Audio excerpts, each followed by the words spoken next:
Praise the lord. మన ప్రభు రక్షకుడైన యేసుక్రీస్తు నామంలో మీకు నా ప్రత్యేకమైన శుభాలు తెలియజేస్తున్నాను. ఈరోజు దేవుని సేవకులు డాక్టర్ ఇర్మియా పాస్టర్ గారు మనతో ఉన్నారు. చాలా సంతోషం. తన గురించి అనేక విషయాలు నేను తెలుసుకున్నాను. క్రైస్తవ సమాజం పట్ల తనకున్న ఆలోచన చాలా గొప్పది. ఆయన మాటల్లో కొన్ని అడిగి తెలుసుకుందాం. అయ్యా, మీకు నా ప్రత్యేకమైన వందనాలు. మీరు మమ్మల్ని ప్రేమించి ఒక ఇంటర్వ్యూ ఇవ్వడానికి మీరు మాకు ఇచ్చిన శ్రమ బట్టి మీకు ప్రత్యేకమైన వందనం తెలియజేస్తూ ఉన్నాను. నేను మీ యొక్క సేవ గురించి, అదేవిధంగా క్రైస్తవ సమాజం పట్ల మీరు చేస్తున్నటువంటి పరిచర్య లేదా ఒక స్టాండ్గా మీరు నిలబడుతున్నారు. ఇవన్నీ మాట్లాడక పూర్వము నేను మీ యొక్క వ్యక్తిగత జీవితాల గురించి నేను మాట్లాడిన ఆశ కలిగి ఉంటున్నాను. వాస్తవంగా కేడిఈ అంటే అర్థమైంది. ఏ అంటే నా ఇంటి పేరు, కేడి అంటే నా ఇంటి పేరు గుణదొడ్డి దేవదాస్ ఇర్మియా. ఓకే, మొత్తం సింపుల్ కేడి పెట్టేస్తారు. కేడి అని పెట్టేసిన. వాస్తవం అందరూ కేడి అంటే వేరేగా అనుకుంటారు. అది నా ఇంటి పేరు. అందులో మా డాడీ పేరు వస్తుంది, నా ఇంటి పేరు వస్తుంది, నా పేరు వస్తుంది. అందుకోసమే కేడి అని చెప్పడం జరిగింది. ఓకే, అదేవిధంగా మీ యొక్క సేవ గురించి నేను మాట్లాడక పూర్వము మీరు ఎక్కడ పుట్టారు, ఎక్కడ చదువుకున్నారు, మీ యొక్క గ్రామం ఎక్కడ ఉంది? మా సొంత గ్రామం నాగవారు, రాయకోట మండల్, సంగారెడ్డి డిస్ట్రిక్ట్. నేను చదువుకుంది ఎంఆర్హెచ్ఎస్ జైరాబాద్ అల్లిపూర్లో. నా 10th వరకు అక్కడనే జరిగింది. తర్వాత నేను 2000 సంవత్సరంలో మ్యారేజ్ అయింది. మ్యారేజ్ అయిన తర్వాత హైదరాబాద్ 2001లో వచ్చి సేవకుడిగా కొనసాగింది. ఇంకా వాస్తవంగా మీరు దేవుని సేవకు రాకముందు మీ చదువు అయిపోయిన తర్వాత ఏమైనా చేస్తారా? వ్యవసాయం అంటే వ్యవసాయం అంటే ఎలాంటి వ్యవసాయం చేస్తారు మీరు? వ్యవసాయం అంటే ఇష్టం. చదువుకున్న తర్వాత ఎప్పుడైనా కానీ నేను వ్యవసాయదారుడిగా కావాలనుకున్నా. ఒక ఆశ అది ఆ డ్రీమ్ కొనసాగిద్దామని మస్తు ప్రయత్నం చేసిన. ప్రయత్నం లోపల విఫలమైపోయారు. చాలా సార్లు పంట రాకపోవడం, ఎంత ప్రయత్నం చేసినా ముందుకు కొనసాగకపోవడం. ఎప్పుడు వర్షాలు పడితేనే మన భూమిలో పంట వస్తుంది, ఆ పంట రాకపోవడం. చాలా రోజులు ఒక 5-6 ఎకరాల చెరుకు అవన్నీ వేస్తే కూడా లాస్ కావడం, ఈ ఆర్థికంగా దెబ్బతినడం, ఇవన్నీ స్టార్ట్ అయ్యాయి. అప్పుడు ఒక రోజు సాయంత్రం మా ఊరు గ్రామం నుంచి నైట్ 12 గంటలకు బయలుదేరుతుంటే నా దగ్గర SD జావా ఉండే. దాని మీద ఒక్కడిని వచ్చి వాటర్ పెట్టిపోతుంది. ఎందుకు ఒక స్వరం వినబడ్డది, ఇర్మియా ఎంతకాలం మనకు దూరంగా ఉంటుంది. ఆ స్వరం విన్న తర్వాత చక్కగా ఫస్ట్ టైం వచ్చి చర్చిలో కూర్చున్నా, నాగరం చర్చిలో కూర్చొని ప్రార్థన చేసుకుంటే ఒక ఆలోచన. సామెతలు 4వ అధ్యాయం, సామెతలు 4వ అధ్యాయంలో ఒక మాట ఉంటుంది, నా కుమారుడాన్ని హృదయం పట్టుదలతో పట్టుకొని నా మాటలు గాయకొని బ్రతుకు అని వచ్చింది. ఎందబ్బా ఇట్లా ఈ విధంగా వచ్చిందని చెప్పేసి ఆలోచిస్తుంటే దేవుని యొక్క కృప ఆ రోజే రాత్రికి డిసైడ్ అయ్యి హైదరాబాద్ వచ్చేసి. ఓకే, మీరు పొలంలో పనిచేస్తున్నప్పుడు మీ దేవుని యొక్క స్వరం విన్నారు. ఆ స్వరమే మీకు దేవుని సన్నిధిలో కూర్చుంటట్టుగా సాయం చేసింది 100%. కాబట్టి మీ సామెత గ్రంథము 4వ అధ్యాయం ద్వారా దేవుడితో మాట్లాడుతూ వచ్చారు. కాబట్టి మీరు దేవుని సేవ రావడానికి ఒప్పుకున్నారు, అంటే పూనుకున్నారు. కానీ వాస్తవంగా నేను విన్న విషయం ఏంటంటే మీ యొక్క కుటుంబస్తులు రాజకీయ పరంగా మంచి పేరున్నవారంటే కదా. మా కుటుంబంలో మా పెద్దనాన్న స్వామిదాస్, మా డాడీ వాళ్ళు 5 మంది అన్నదమ్ములు. 5 మంది అన్నదమ్ములో పెద్దనాన్ననేమో గ్రామ సర్పంచ్, 15 సంవత్సరాలు సర్పంచ్ చేసిండు. మాది పెద్ద family. Sangareddy district, Medak district ఉండే ఫస్ట్. ఆ మెదక్ డిస్ట్రిక్ట్ లోపల ఎవరికి లేనంత ల్యాండ్ మాకు. ఓకే, ఈ రాజకీయ నాయకులకు కూడా ఎవరికి అంత లేదు అప్పట్లో. అంత ఆస్తి ఎస్సీ దాంట్లో ఇంత ఆస్తి పరులు ఎవరు లేరు. 120 ఎకరాలు 15 సంవత్సరాలు ఏకీగ్రహంగా సర్పంచ్. అంత ఉండగా కూడా ఎవరి విషయంలో పట్ల జోక్యం చేసుకోకుండా ప్రజలకు మనం ఏమైనా మంచి చేయాలి. అక్కడ మా పెద్దనాన్న, ఇక్కడ హైదరాబాద్లో మా డాడీ. హైదరాబాద్లో డాడీ పోలీస్ డిపార్ట్మెంట్ చేసుకుంటూ రిజైన్ చేసి హైదరాబాద్లో డాడీ పేరు మీద ఒక కాలనీ ఉంది, దేవదాస్ బస్తీ అని. దేవదాస్ బస్తీ అనే కాలనీ నిరుపేదల కుటుంబాలకు ఒక ఉన్నత స్థానంలో మనం కూడా ఉంచాలని చెప్పేసి వాళ్ళ కోసమే మా డాడీ ఉద్యోగాన్ని త్యాగం చేసి, గొప్ప విషయం అది, ఉద్యోగాన్ని త్యాగం చేసి 18 సంవత్సరాలు పోలీస్ డిపార్ట్మెంట్లో పనిచేసి నేను పేద ప్రజల కోసం ఏమైనా చేయాలనుకొని దేవదాస్ బస్తీ అనేది స్థాపించిండు. ఇది మలక్పేట శ్రీపురం కాలంలో ఉంటుంది. ఆ స్థాపించిన తర్వాత మా డాడీ అనేది ఏం సంపాదించుకోలే, పేద ప్రజల కోసం కష్టపడ్డాడు, వాళ్ళకే సాయం చేసుకుంటూ పోయాడు. ఆయనకు సొంత ఇల్లు అంటూ లేదు. ఓకే. తర్వాత నేను 2000లో వచ్చి దేవుని కృప వలన దేవుడు నాకు ఇచ్చిన గృహం ఉంది, సంఘం ఉంది, ముందుకు కొనసాగిన. అంటే వాస్తవంగా మీ పెద్దనాన్న గారు పొలిటీషియన్గా ఒక మంచి రాజకీయ నాయకునిగా మంచి పేరు సంపాదించారు. వాస్తవంగా 15 సంవత్సరములు ఒక వ్యక్తి సర్పంచ్ కొనసాగించాలంటే మామూలు విషయం కాదు. అంటే ఆయన అప్పట్లో ఎంత ప్రజాసేవ చేశాడు అనే విషయాన్ని మనకు అర్థమవుతుంది. అదేవిధంగా మీ యొక్క నాన్నగారు హైదరాబాద్ పట్టణంలో ఉంటూ అనేక మందికి ఒక దారి చూపించాలని తను చేసే జాబ్ కూడా త్యాగం చేసి ఒక దేవదాస్ బస్తీని ఏర్పాటు చేసి అనేక మందికి పట్టలిప్పించారు. ఇది చాలా గొప్ప విషయం, చాలా సంతోషకర విషయం. అయినప్పుడు కూడాను మీ యొక్క కుటుంబం అంతా కూడా క్రైస్తవ కుటుంబమనా లేకపోతే క్రైస్తవ కుటుంబమే? మీ కుటుంబం నుంచి ఎవరైనా సేవకులు వచ్చారా లేకపోతే మీరు వచ్చారు? రాలేదు. ఎందుకు రాలేకపోయారు వాళ్ళు? నేను ఒక్కరిని సేవకు అంటే నాకు ఒక ఆలోచన వచ్చింది, దేవుని యొక్క పనిలో పట్ట మా కుటుంబంలో ఎవరు లేరు. సేవ విషయంలో పట్ట దైవ సేవకులు వస్తుంటే ఆదరించడం, వాళ్ళని కూర్చోబెట్టడం, మాట్లాడడం, మన ఇంట్లో ఉంచుకోవడం అనేది మాత్రమే చేస్తారు. సేవకులు అనేవాళ్ళు ఎవరు లేరు. సేవకులు అనేవారు లేరు కాబట్టి దేవునికి ఒకటే ఆలోచన వచ్చిందేమో నా పట్ల. బైబిల్లో ఒక మాట ఉంది, నా జీవితంలో పట్ట నేను విడువను, నేను ఎడబాయను. మోషకి ఇచ్చిన వాగ్దానం, నాకు ఇచ్చిన వాగ్దానం ఒకటే. అట్లా నాకు 5 సంవత్సరాలు వచ్చింది. కంటిన్యూగా ప్రతి సంవత్సరము ప్రామిస్ కార్డు తీస్తే అదే వచనం రావాలి. మోషకి ఇచ్చిన వాగ్దానము, యెహోషువకి ఇచ్చిన వాగ్దానం, నేను విడువను, నేను ఎడబాయననే వాగ్దానం వచ్చింది. కంటిన్యూగా 5 సార్లు అదే వాగ్దానం వచ్చింది. ఆ వాగ్దానం నన్ను ఏం చేసిందంటే ఒక ఉన్నత స్థానానికి తీసుకెళ్ళింది. సేవలో ఒక ఉన్నత స్థానాన్ని తీసుకెళ్ళి నేను చేసినప్పుడు ఈ ప్రాంతంలో పట్ట ఇన్ని సంఘాలు లేవు. 2000లో నేను సేవకు వచ్చిన, ఇన్ని సంఘాలు లేవు. ఎటు పోయినా సైకిల్ మీద లేకపోతే బస్ ప్రయాణం, అంటే ఈ వెహికల్స్ అనేది అలవెన్స్ లేకుండే. అలాంటి సమయంలో పట్ట మనం సేవ చేసినాం. అట్లా అయితే వాస్తవంగా మీరు దేవుని సేవకు రాకముందు వివాహం అయిందా, వచ్చిన పెళ్ళైందా మీ మ్యారేజ్? దేవుని సేవ రాకముందు వివాహం అయింది. ఓకే. మా భార్యకు ఒక మాట అయింది, నేను సేవ చేయాలనుకుంటున్నాను అన్నప్పుడు నీ ఇష్టం అన్న. నీ ఇష్టం అన్న తర్వాత నేను బైబిల్ ట్రైనింగ్ పోయినప్పుడు కష్టం కాదా, లే దేవుని పని చేయడానికి వెళ్తున్నావు కదా, నేను ఇంట్లో చూసుకుంటా అని చెప్పేసి నన్ను సేవకు వస్తుంది. అంటే మొత్తానికి మీ దేవుని సేవ రావడానికి పూనుకున్నప్పుడు ఖచ్చితంగా నాకు దేవుని పిలుపు ఉందని మీరు ఎలా గుర్తించారు? దేవుని పిలుపు ఉంది అని చెప్పేసి రాత్రి 12 గంటలకు నా కుమారుడ, దేవుని యొక్క వాక్యం నాకు ప్రోత్సహించి, నా కుమారుడు నీ హృదయం పట్టుదలతో పట్టుకొని నా మాటలు కైకొని బ్రతుకు. చాలా మంది కష్టపడి డబ్బు సంపాదించాలి, ఇది చేయాలి, ఆ బిజినెస్ చేయాలి, ఈ బిజినెస్ చేయాలి అని ఆలోచన వస్తుంది. కానీ నా కుమారుడు నీ హృదయం పట్టుదలతో పట్టుకొని నా మాటలు కైకొని బ్రతుకు. దేవుని యొక్క వాక్యం ఎప్పుడైతే చేత పట్టుకున్నానో అప్పుడు లైఫ్లో పట్టే నేను తిరిగి చూడలే.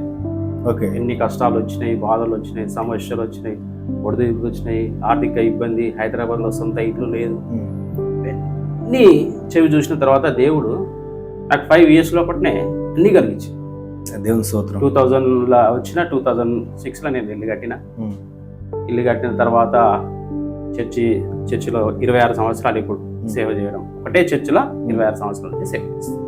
మీరు బైబిల్ ట్రైనింగ్ ఎక్కడ తీసుకున్నారు? బైబిల్ ట్రైనింగ్ మా మామ ఎన్ఎం మాణిక్రావు రాయకోడ్, ఆయన దగ్గర నేను ట్రైనింగ్ చేశాను. ఆయన ద్వారా సేవకు వచ్చిన.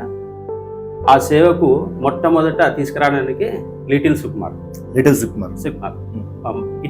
ఇటుకపల్లి మంచి సువార్థికుడు. అన్న ఒకటేందంటే నా ధైర్యాన్ని చూసి నువ్వు సేవకుని కావాలప్పా అంటుండే. ఏమంటుండే, నువ్వు సేవకుని కావాలన్నా అంటుండే. అరే నేను సేవకుని అయితే ప్రయోజనం ఏంటి అని నేను అనుకున్నాను. లేదా ఏదో ఒక రోజు దేవుడు నేను సేవకు వాడుకుంటాడు అన్నాడు. అదే రకంగా ఆయన చెప్పిన 2వ రోజుకే నాకు ఈ పిలుపు వచ్చింది. అంటే ఆల్మోస్ట్ ఒక సహోదరునిగా, ఒక సేవకునిగా లిటిల్ సుకుమార్ మీకు బాగా ప్రోత్సహించాడు. అంటే బైబిల్ కాలేజీ చేరడానికి కూడా కారణం అతడే. ఇంతకు ఎక్కడేమి ట్రైనింగ్ చేస్తారు? ట్రైనింగ్ చేసిన స్థలం ఎక్కడ? స్థలం మన జగిదిరిగుట్ట. జగిదిరిగుట్టలో. అది ఏ సంస్థ? అది చర్చ్ ఆఫ్ క్రైస్ట్. ఓకే, మీ సేవకు వస్తున్న తరుణంలో కొన్నిసార్లు పరిచయం ఎలా ఉంటుందంటే, మన ముందు అందరు ఎలాగ మాట్లాడతారంటే మేము ఉన్నాము అంటారు. వాస్తవంగా సేవకు వచ్చిన తర్వాత ఎవడు ఉండమంట, దేవుడు తప్ప ఎవడు కనబడ్డాడు. అటువంటి సమయంలో కొన్నిసార్లు ఇంట్లో ఆర్థిక పరిస్థితులు మనం బాగా ఇబ్బంది పెడతా ఉంటాయి. అలాంటి సమయంలో మీకు ఏమైనా అనుభవం ఉందా? చాలా అనుభవం. దేవుని యొక్క పనిలో పట్ట నాగల మీద చేయి వేసిన వాడు వెంట తిరగడి పరిస్థితి. తిరిగిన మనకు ప్రయోజనం ఉండదు. దేవుని యొక్క పరిచయం ఎలాంటిదంటే ముళ్ళ మీద అడుగుపెట్టినట్టుంటది. సహాయము ఎవరు చేయాలి? దుప్పి నీటి వాగల కొరకు ఆశపడినట్టు దేవా నా ప్రాణం ఆశపడదు. దేవుని పైన మనం ఆధారపడాలి. మనుషుల పైన ఆధారపడితే కాదు ఇది. అందుకోసమే మనుషులను నమ్ముకున్నట కంటే యెహోవాను ఆశ్రయించడం మేలు, రాజులను నమ్ముకున్నట కంటే యెహోవాను ఆశ్రయించడం మేలు అంటారు. అంటే మనుషులు ఎలాంటి వారంటే సమయమును సందర్భాన్ని బట్టి వాడుకొని వదిలిపెట్టేవాళ్ళు. కానీ దేవుడు అలా కాదు. నేను పిలిచిండా, నేను ఏలియాను ఏ విధంగా అయితే ఆదరించుడు, ఆహారం ఏ విధంగా పెట్టిండు, కాకోలం ద్వారా ఏ విధంగా తీసుకొచ్చిండు, సారిపోతే విధవరాల దగ్గర ఏ విధంగా పోషించుడు 3.5 సంవత్సరాలు, ఆ విధంగా 26 సంవత్సరాలు ఎక్కడి నుంచి సపోర్ట్ లేదు. ఇక్కడ తల్లిదండ్రుల నుంచి లేదు, ఇక్కడ అత్తమామల నుంచి లేదు, ఇక్కడ సంఘం నుంచి లేదు. కానీ దేవుడు మాత్రం హైదరాబాద్ ప్రాంతంలో గొప్పగా వాడుకున్నాడు. నా సహోదరుడు ఈ భూలోకం లోపల మనం బైబిల్లో చాలా చక్కగా చెప్తాం అందరం, సహోదర ఐక్యత కలిగి నివసించడం ఎంతో మన అలాంటి వాక్యం చెప్పడానికే కానీ సాయం చేయడానికి ఎవరు రియాలిటీ కనబడదు. వాళ్ళు ఏంటంటే మన మధ్యలో ఎన్నో చెప్తా ఉంటారు, నేను ఇట్లా చేస్తాం, ఈ విధంగా ఆదరిస్తామని చెప్పేసి. ఫస్ట్ రోజు మన దగ్గరికి వచ్చిన మాట సెకండ్ రోజు ఉంటుంది, మారిపోతూ ఉంటారు. అందుకోసమే మనము మన కాళ్ళ మీద మనం నిలబడితేనే సేవకులుగా కొనసాగుతాం. ఒకరి మీద ఆధారపడితే సేవకులుగా కొనసాగుతాం. ఓకే, మీరు దేవుని సేవ చేస్తున్న సమయంలో ఏమైనా బిజినెస్ చేసేవారు? బిజినెస్, వ్యాపారం అలాంటివి? చాలా కష్టపడ్డా. అంటే ఎలాంటి? కుటుంబాన్ని పోషించుకోవాలి, సంఘం లోపల సేవకునిగా సాగాలంటే నేను ఒకరి మీద ఆధారపడ్డాను అనుకో, ఈరోజు సాయం చేయగలుగుతారు, రేపు చేయలేదు. అందుకోసమే నేను చాలా కష్టం. అంటే నేను రైస్ బిజినెస్, వాటర్ బిజినెస్, అలాగనే కొన్ని బిజినెస్లు చేసిన. వాస్తవంగా నేను విన్న విషయం ఏంటంటే, మీరు 2003 నుంచి 2005 మధ్యలో, ఆ సమయంలో నుంచి మీ 5 years అనుకుంటా ఆల్మోస్ట్, ఆ సమయంలో మీరు చర్చ్ ఆఫ్ క్రైస్ట్ ద్వారా అనేకమైన మీటింగ్స్ పెట్టారంట. అప్పుడు స్పాన్సర్ ఏం చేశారు? స్పాన్సర్ లెవెల్లో వాళ్ళు ఇస్తామంటారు కానీ డబ్బులు ఇవ్వకుంది. ఒక్కొక్క రోజు 5 మీటింగ్లు, 6 మీటింగ్లు, 7 మీటింగ్లు కండక్ట్ చేస్తుంది. ఒక్కొక్క రోజు ఆర్థికంగా నా దగ్గర లేకపోతే ఒక స్నేహితుడు సుధాకర్ అన్న ఉంటాడు, అన్న దగ్గరికి పోతే ఒక దగ్గర ఫైనాన్స్ ఇప్పిస్తే ఫైనాన్స్ కట్టలేని పరిస్థితి నాది. దేవుని సేవ కోసం 10,000 ఇప్పించిండు. 10,000 ఇప్పించిన తర్వాత అది కట్టాలంటే కూడా నా దగ్గర డబ్బులు ఇస్తామంటారు, వాళ్ళు అందుబాటులో ఉండరు, ఫోన్ ఎవరికి ఇవ్వాలన్నా అర్థం కాదు. అలాంటి సమయం లోపల నేను 2001లో వాళ్ళ దగ్గర 2000లో ట్రైనింగ్ చేసిన తర్వాత 2001లో వాళ్ళకు కొద్దిగా బాండింగ్ కలిగింది. దాని తర్వాత 2002లో వాళ్ళు వదిలిపెట్టేసారు. మళ్ళీ 2002లోనే వదిలిపెట్టేసారు. దాని తర్వాత ఇక నా ఓన్ స్టార్ట్ చేశాను. ఎవరి దగ్గరికి పోలేదు, ఎవరి దగ్గర తల వంచలేదు. డైరెక్ట్ నేను ఎవరి దగ్గర వర్క్ చేయాలనుకున్నా నేను లేను, నా దేవుడు నన్ను పూజిస్తాడు. అందుకోసమే విశ్వాసంతో సేవ చేసుకోవాలి. ఓకేనా. ఇప్పుడు అదేవిధంగా మీ యొక్క కుటుంబం గురించి మాట్లాడిన ఆశకులు ఉంటున్నాను. ఇంతకీ మీ ఎంతమంది సంతానం కలిగి ఉన్నారు మీరు? నాకు వివాహమైన తర్వాత 2001లో పెద్ద బాబు పుట్టాడు, Anouk Deepak. 2002 Stella Deepika, 2003 Elizabeth, 2004 Rachel. నాకు 3 ఆడపిల్లలు, 1 బాబు. గొప్ప కుటుంబం, పెద్దది కుటుంబం. అలాగా మీ యొక్క కుటుంబ జీవితంలో మీరు వెళ్తున్న సమయంలో మరి పిల్లలకు చదివించడానికి ఆర్థిక పరంగా ఎట్లా మీరు ఎదుర్కొన్నారు? ఆర్థికంగా అంటే నేను కష్టపడ్డాను, ఎవరి మీద ఆధారపడకుంటే, ఎవరు ఇది అది అని ఆలోచనలు రాకుండా నాకు ఎట్లా చేయాలి, రేపటి దినం ఎట్లా ఏదో ఒక వర్క్ చేస్తుంటే LKG టు ఈరోజు MBA కంప్లీట్ చేసిన పిల్లలు మంచి స్థాయిలో ఉంటారు. 2 MBA కంప్లీట్ అయిపోయింది, ఒక పాప డాక్టర్కు ప్రిపేర్ అయిపోయింది, చిన్న పాప డిగ్రీ ఫైనల్ ఇయర్.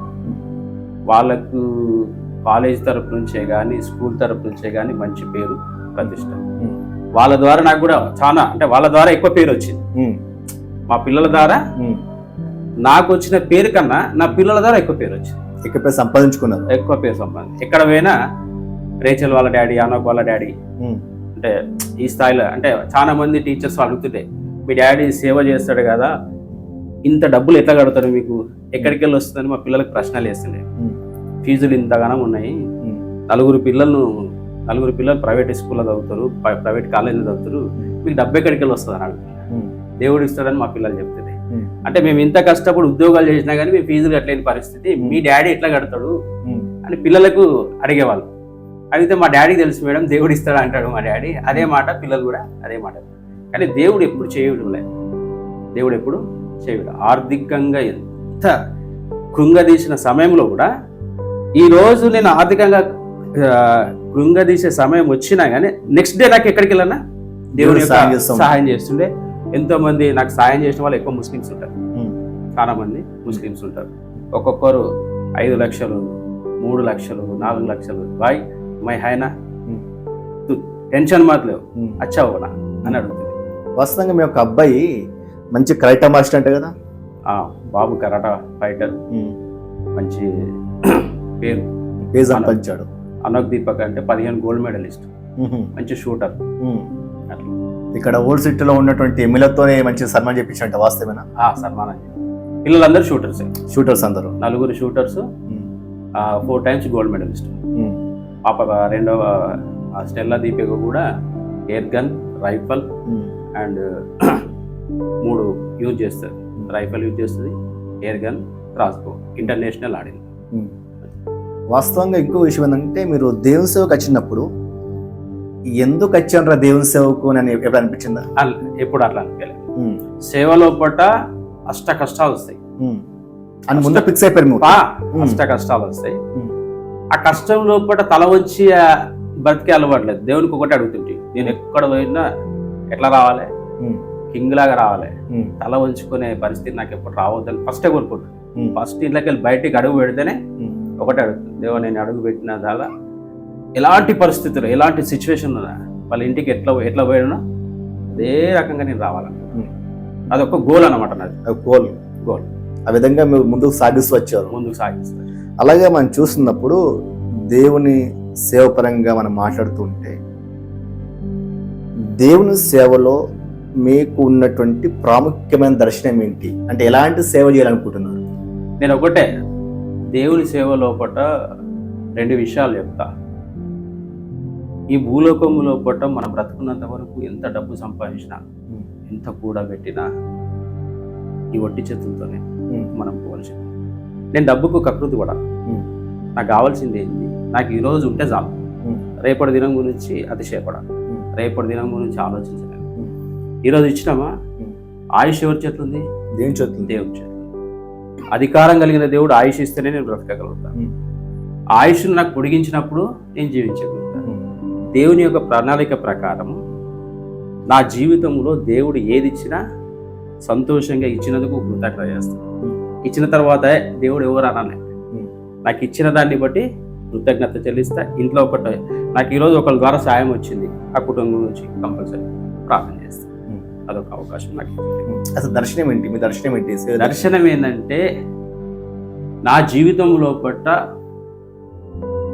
ఏ విధంగా అయితే నేను సేవకునిగా చేసినా, తల వంచకుండా సేవ చేసిన, నాతోటి ప్రయాణం చేసే వాళ్ళు అదే విధంగా సేవ చేయాలని కోరుకుంటాను.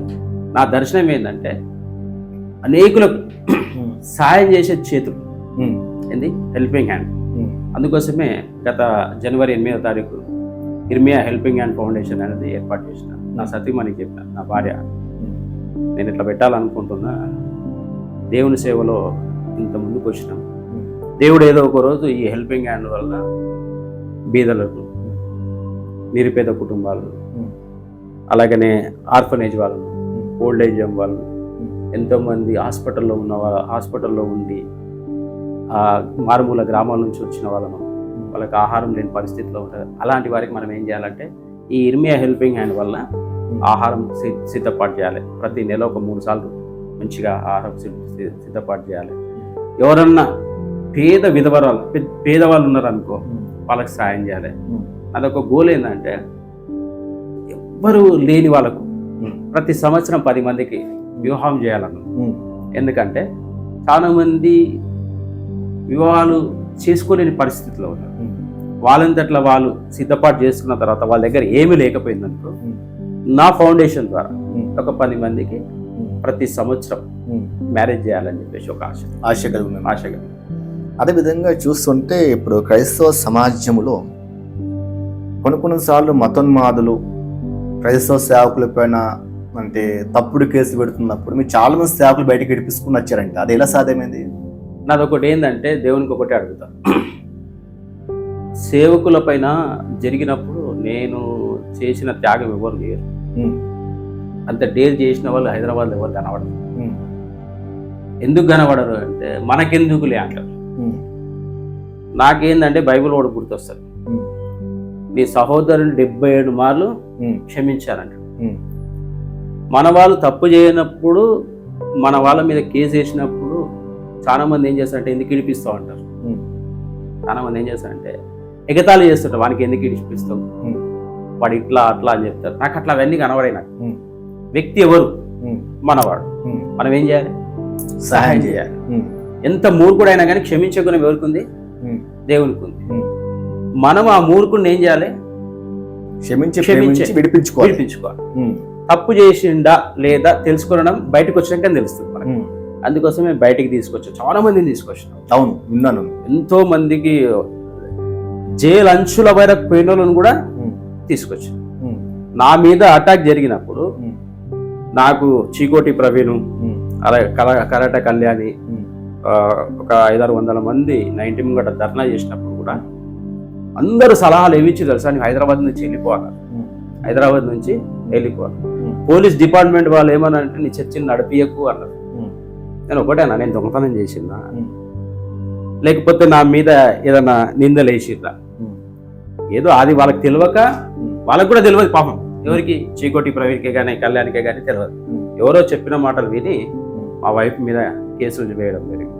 కేసులు వేసిన తర్వాత అందరూ భయపడిపోయారు. చుట్టుపక్కల సేవకులు అలాగనే విశ్వాసులు, బ్రదర్ నీకెందుకు ఇదంతా, ప్రాణానికి హాని. నేను ఇప్పుడు ప్రాణానికి భయపడాలి. నాదేంటంటే నా ఆయుష్ దేవుని చేతి ఉన్నప్పుడు మనుషులు ఏం చేస్తారు?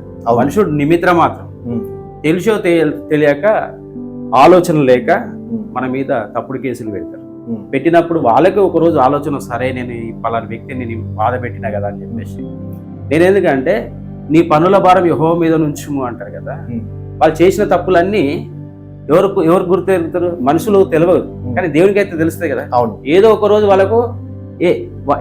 రోజు వాళ్ళకు ప్రాయచిత్తం జరుగుతుంది. అందుకోసం నేను ఎవరికి ఏమంటలేదు. లేకపోతే ఒకప్పుడు టెర్రర్, ఇర్మియా అంటే ఒక టెర్రర్. కానీ నేను అవన్నీ వదిలిపెట్టుకున్నా. నాకు కావాల్సింది ఏంది? సేవ. నాకు కావాల్సింది చక్కటి వాక్యాన్ని బోధించాను. 10 మంది లోపల ఎంత మూర్ఖుడు ఉన్నా, ఎంత తాగుబోతున్నా, ఎంత వ్యభిచారైనా, ఎవరన్నా ఉండండి, వాళ్ళను మార్పు చెందాలి. దేవుని యొక్క వాక్యం ద్వారా ఖండిస్తాంతే. కానీ విమర్శించడం కానీ, కొట్లాడడం కానీ, వాళ్ళని ఇబ్బంది పెట్టడం కానీ ఇవన్నీ ఎప్పుడు చేయదలుచుకోలేదు. ఎందుకంటే నేను దేవుడు ఒక మాట, నిన్ను వల్ల నీ పొరుగు అని ప్రేమించు. ఆ ప్రేమించే గుణం ఎప్పుడైతే మనలో వచ్చిందో, సేవకునిగా అయినామో, ఇవన్నీ మర్చిపోవాలి. ఏంది? గర్వము, అహంకారం, ఆహం అన్నీ మర్చిపోవాలి. దేవుని సేవలో బ్రతుకున్నంత వరకు మనం ప్రేమిస్తూనే ఉండాలి, కానీ వాళ్ళ గురించి మనము చెడుగా చెప్పకూడదు. అదొక్క ఆలోచన దేవుడు నాకు ఇచ్చాడు. అదేవిధంగా మీకు చాలా సంబంధాలు కలిగి ఉన్నాయంట, నేను విన్నాను. చాలా రాజకీయ నాయకులతో మీకు మంచి మంచి సంబంధాలు కలిగి ఉన్నట్టే. ఏ విధంగా సంబంధాలు ఏర్పడుతూ వచ్చాయి మీకు?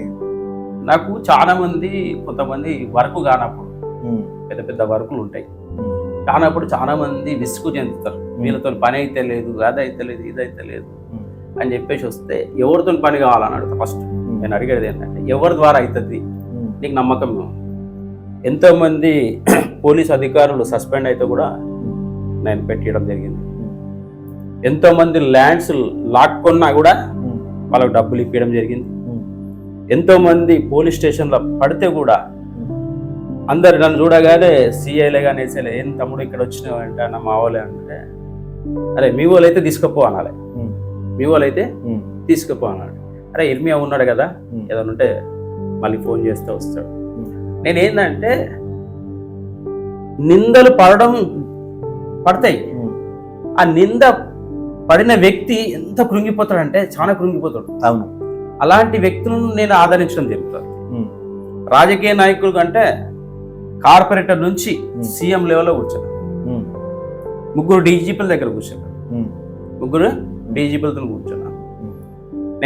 నాకు ఢిల్లీకి 2 times దిగ్విజయ్ సింగ్ పిలిపించాడు, ఏదైనా మంచి పోస్ట్ తీసుకో అని చెప్పేసి.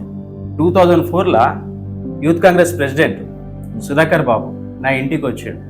యూత్ కాంగ్రెస్ ప్రెసిడెంట్ అయిన తర్వాత ఢిల్లీకి డైరెక్ట్ మన ఇంటికి పిలిపిస్తే, సుధాకర్ బాబు నీకేం పోస్ట్ కావాలని అడిగాను. అప్పుడు సబితా ఇంద్రెడ్డి హోమ్ మినిస్టర్ ఉండే. అయితే నాకు పోస్ట్ వద్దన్న, లేదు మొత్తం మన ఏపీ రాష్ట్రంలో పట్ల జనరల్ సెక్రటరీ ఇస్తాను, వద్దు అనుకున్నా. ఎందుకంటే నేను సేవలో ఉన్నా, వద్దు అనుకున్నా. ఇర్మియా నీకున్న అనుభవం, నీకున్న ఆలోచన, సేవ కన్నా రాజకీయంలో మంచిగా ఎదుగుతావు అన్న. అంటే నేను సేవకుడిగా కావాలనుకున్నా కానీ రాజకీయంగా కావాలనుకున్నాను. సుధాకర్ బాబు చాలాసేపు నాతో కూర్చొని 3 hours యూత్ కాంగ్రెస్ ప్రెసిడెంట్, చక్కటి అనుభవం, ఆయనకు ఆలోచన నా మీద వచ్చి అందరూ నాకు మన ఇక్కడ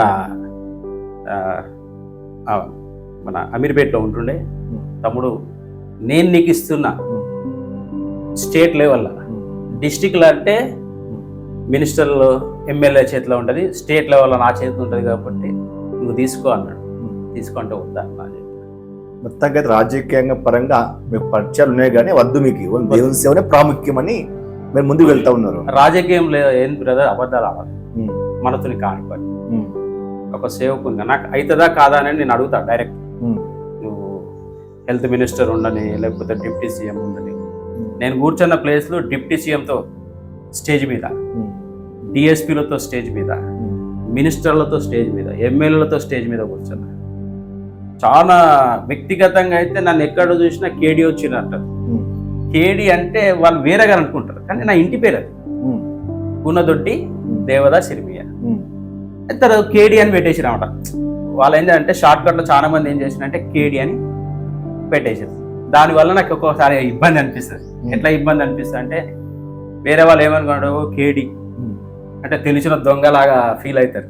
అలాంటి అవకాశం రావద్దని ఎన్నోసార్లు చెప్తా. ఇది కేడి అంటే నా ఇంటి పేరు కూనదొడ్డి దేవదాస్ ఇర్మియా అని చెప్తా ఉంటా. కానీ రాజకీయం పరంగా నాకు ఎవ్వరు కూడా అన్నా నాకు ఈ పని ఉంది నీ దగ్గరికి వస్తుంది అంటే కూడా ఎవ్వరు కూడా నా పని కాదనలేదు. ప్రతి ఒక్కరు పెన్ను పెట్టేసి ఇట్లా సర్టిఫికెట్ ఇచ్చారు. ఏ రాజకీయ నాయకుడు ఇది కాదు నాతోని అనలే. స్పోర్ట్స్ మినిస్టరే కానీ, హెల్త్ మినిస్టర్సే కానీ, డిప్యూటీ సీఎంలే కానీ, ఎమ్మెల్యేలే కానీ, ఎంఐఎం నుంచి ఒక లెటర్ ఇయ్యారు.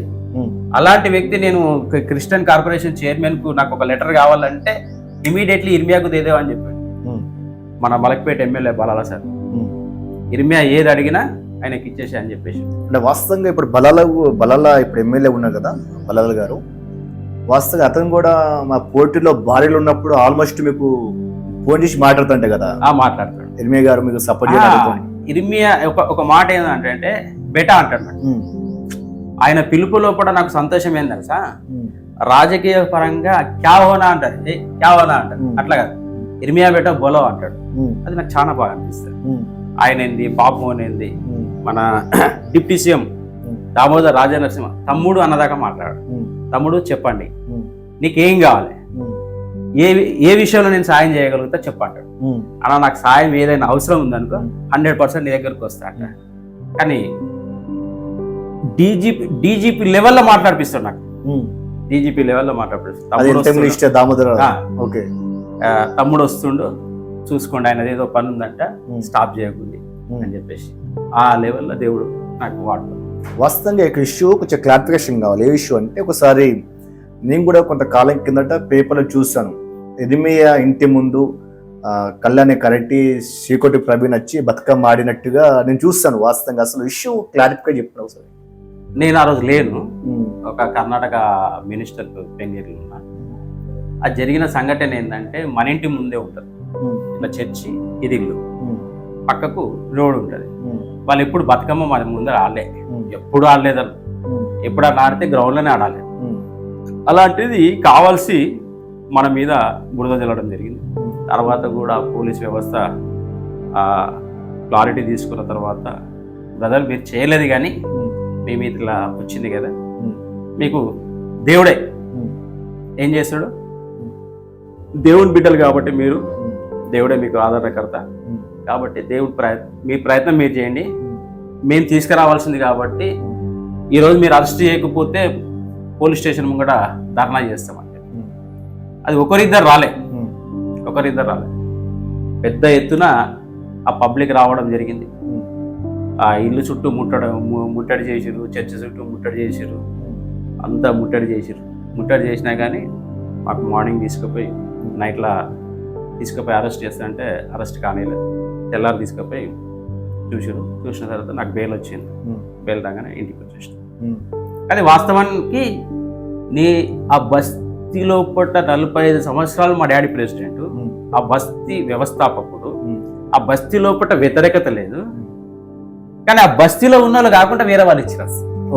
బస్తీ వాళ్ళు ఇన్వాల్వ్ కాలేదు, వేరే వాళ్ళ ఇన్వాల్వ్మెంట్ వల్ల అక్కడ నా మీద పర్లేదు కేసు, మా వైఫ్ మీద వేయడం జరిగింది. అదే బస్తుల్లో మీరు దేవుని సేవ చేస్తున్న సమయంలో ఇంచుమించు అప్పట్లోనే 2002-2003లో సంఘానికి 200-300 మంది వచ్చేవారంట విశ్వాసులు. 100%. అది వాస్తవంగా ఇర్మియా అంటే ఒక మంచి పేరుంది, వాస్తవంగా మల్లెపేట నియోజకవర్గంలో మంచి పేరుంది మీకు.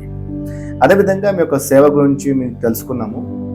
ఒక చిన్న విషయం అడిగి నేను క్లోజ్ అయిన ఆశ కలిగి ఉన్నాను. అసలు ఇర్మియా హెల్పింగ్ హ్యాండ్ ఫౌండేషన్ ఉంది కదా, ఈ ఫౌండేషన్ ద్వారా మీరు చేయవలసిన కార్యక్రమం చాలా గొప్పగా ఉన్నవి. నిజంగా ఈ ఫౌండేషన్ ఏ విధంగా ముందు తీసుకెళ్తారు మీరు? దేవునికి ఒకటే అడిగినా, దేవా ఈ రోజుల్లో సేవకులు 1000 మందిని చూసి, లక్షల మందిని చూసి టైప్ అక్కడక్కడ వెళ్ళిపోతారు. యూట్యూబర్స్ వాళ్ళ ద్వారా వీళ్ళ ద్వారా సరి అయిన విధంగా బేస్ లేదు. దేవుడు ఆత్మ కనుక ఆయన ఆరాధించేవారు ఆత్మతో సత్యంతో ఆరాధించే అవకాశం లేదు. ఆ అవకాశము కోల్పోతుంది. ఏంది అవకాశాన్ని కోల్పోతుంది. మందరికి వెళ్ళిపోతుంది. నిలకలు లేని జీవితం, దేవుని యొక్క వాక్యానికి వినడానికి చెవి మోగుతలేరు. ఇక్కడ వింటారు, ఇక్కడ వదిలిపెడతారు. దేవుని యొక్క వాక్యం లోపల యెహోవా యందు నమ్మిక ఉంచువానికి ఏమేలో కొదవై ఉండదు అంటే దేవుని యందు నమ్మకం అనేది ఎవరికి లేకుండా పోయింది. మనుషుల మీద ఆధారపడదు. మనము నిమిత్తం మాత్రం, ఎవరు సేవకుడు నిమిత్తం మాత్రం. సేవకునికి లోబడద్దు. ఎవరికి లోబడాలి? నువ్వు దేవునికి లోబడదు. నేను నా సంఘంలో అదే చెప్తా, నేను ఈరోజు ఉంటా, రేపు వెళ్ళిపోతా. కానీ నా జీవితంలో పట్ట నేనే దేవుని మీద ఆధారపడ్డప్పుడు మీరు నా మీద ఆధారపడదు. మీరు ఎవరి మీద ఆధారపడాలి? దేవుని మీద ఆధారపడాలి. దేవుని మీద ఆధారపడితే ఆదరణకర్త దేవుడు, నేను కాదు. మీకు ఏదైనా కష్టం వచ్చిందనుకో నేను సాయం చేయలేను, ప్రార్థన మాత్రమే చేయగలుగుతా. మీ కష్టకాలంలో మీ సమస్యలు, మీ బాధలు, ఇబ్బందులు, ఒడిదుడుకులు, మీ పిల్లల యొక్క మంచి చెడులు ఏదైనా ఉన్నారా? అందుకోసం మీ దేవుడు ఏమంటున్నా, తండ్రులారా మీ పిల్లలకు కోపం రేపక ప్రభు యొక్క శిక్షలోను బోధలోను పెంచండి. మన పిల్లలు చెడిపోరు. ఎప్పుడు దేవుని యొక్క వాక్యం వింటే, దేవుని యొక్క వాక్యానుసారంగా జీవిస్తే మన పిల్లలు ఎప్పుడు కూడా చెడిపోరు. వాళ్ళకు ఒకటే నేర్పుకుంటారు. బైబిల్లో ఒక మాట ఉంది, మీ పిల్లల కోసం రేయి మొదటి జామున లేచి మీ పసిపిల్లల కోసం ప్రార్థన చేయమంటారు. మన తల్లిదండ్రులు ఈ రోజుల్లో ఏం చేస్తున్నారంటే పసిపిల్లల కోసం కాదు, పని మీద ఆధారపడుతున్నారు. ఆ పనిని బేస్ చేసుకొని బ్రతకడం నేర్చుకుంటారు. కానీ దేవుని ఆధారం చేసుకొని బ్రతకడం నేర్చుకుంటారు. దేవుని పైన ఆధారపడతలేదు. దేవుడు ఏమంటుడు, అరణ్యంలో పట్ట ఇజ్రాయేల్ ప్రజలు నడిపించిన దేవుడు 40 సంవత్సరాల వరకు చెప్పులు అరగలేదు, బట్టలు జినగలేదు, ఆహారం కుదగలేదు. దేవుడు వాళ్ళని ఎట్లా నడిపించు? దేవుడు పోషకుడు. దేవుడు పోషకుడు. మన పోషకుడు మనం మర్చిపోతున్నాం. అందుకోసమే దేవుడు ఏమంటే నీకు పెట్టే ఆహారము దేవుని చిత్తం లేకపోతే లేదు అని ప్రసంగిలా. అవును, ఎవరు ఇవ్వాలి? దేవుడి వాళ్ళు ఆహారం. దేవుని కృప లేదు, మనం ఏదీ లేదు. మనం ఎవరి మీద ఆధారపడతలేమంటే మనము దేవుని మీద ఆధారపడకుండా జీవిస్తాం. కాబట్టి నా జీవితంలో పడ్డ దేవుడే నాకు ఆధారం, దేవుడే నా ఆధారం. నేను దేవుని సేవకు వచ్చిన 26 సంవత్సరాలు అవుతుంది, 26 years. నా మ్యారేజ్ అయ్యి కూడా April 9th నా మ్యారేజ్ డే. 26 సంవత్సరాలు. 26 సంవత్సరాల్లో పట్ట దేవుడు, చాలా మంది సేవకులు అంటారు ఒక పిల్లల్ని పోషించడానికి చదివించడానికి చాలా కష్టం, నువ్వు ఎట్లా పోషించినావు, ఎట్లా కష్టపడ్డావు, పిల్లలకి ఎట్లా ముందుకు తీసుకుపోతున్నావు అన్నాడు. బైబుల్లో ఒక మాట, నా నామంన మీరు నన్ను ఏం అడిగినా నేను చేస్తాను. దేవుడు ఇచ్చేవాడు. అవును, చేయని ఏం చేయలేడు, బిగబట్టాడు దేవుడు, ధారాళంగా ఇచ్చే దేవుడు. అవును, నీ పిల్లల్ని పోషించేవాడు నువ్వు అంటాడు. మన పిల్లల్ని పోషించేదే దేవుడు, మనల్ని పోషించేదే దేవుడు. మనం ఏం చేస్తున్నామంటే నా బలంతో నా శక్తితో నేను సంపాదించినట్టు. బైబిల్లో ఒక మాట ఉంది, యెహోవా ఆశీర్వాదం ఐశ్వర్యం ఇస్తుంది. నేను ఒక్కని కష్టపడు, నా భార్య పోషింపబడుతుంది, నా పిల్లలు పోషింపబడుతుంది, నా కుటుంబము గడుస్తుంది. చాలా మంది ఇంటి మంది కష్టపడ్డా కానీ వాళ్ళ కుటుంబాల సంతోషం ఉండదు, అభివృద్ధి సంతోషం ఉండదు. దేవుడు ఏమంటాడంటే బైబుల్లో చక్కటి మాట, దేవుడు యెహోవా నా కాపరి, నాకు లేమి కలగదు. దేవుడు ఇచ్చే దాంట్లో ఎప్పుడైతే మనకు తృప్తి ఉంటుందో అప్పుడు మన జీవితమే ఆశీర్వాదకరం ఉంటుంది. అంటే మీరు చెప్పే విషయం అంటే మీ ఫౌండేషన్ ద్వారా దేవుడు ఏదైతే మీకు అనుగ్రహిస్తున్నాడో దాని నుంచి తిరిగి వాళ్ళకి పెడతా ఉంటున్నావు. నేను నా జీవితంలో పడ్డ ఈ ఫౌండేషన్ పెట్టడానికి కారణం, నా గోల్ చాలా పెద్దది. ఇన్ని రోజులు చేసిందంతా ఒక ఎత్తు, ఈ ఫౌండేషన్ ద్వారా చేసేది ఒక ఎత్తు.